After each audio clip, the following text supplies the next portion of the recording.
We made a small series of patients where we relied occluded vein grafts with viabahn or superior stents to avoid thrombolysis. And this is my disclosure slide.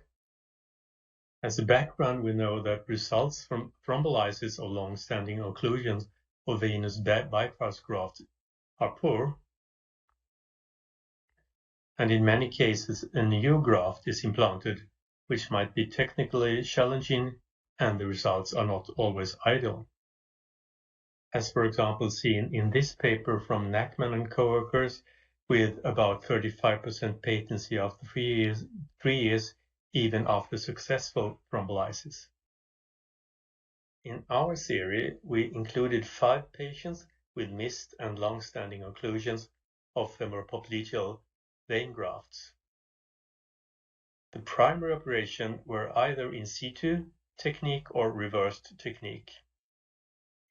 All patients were followed by duplex ultrasound at 1, 3, 6, and 12 months after primary bypass surgery, and all restenotic lesions were treated with PTA. The mean patency before occlusion were 35 months, and all patients had Rutherford classification 4 or 5 after the occlusion, and the mean age was 70 years.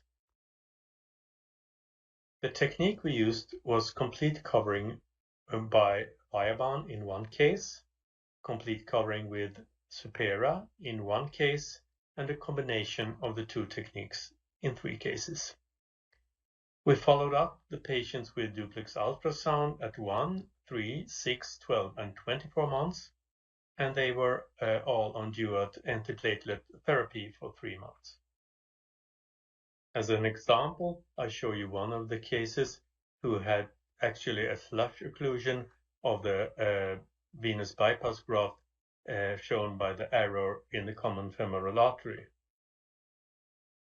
That is why in this case we also had to do a retrograde approach and snare the wire in the occlusion, creating through and through technique.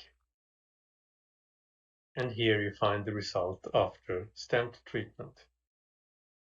The results from this series is that all 5 patients were technically successful without peripheral embolization.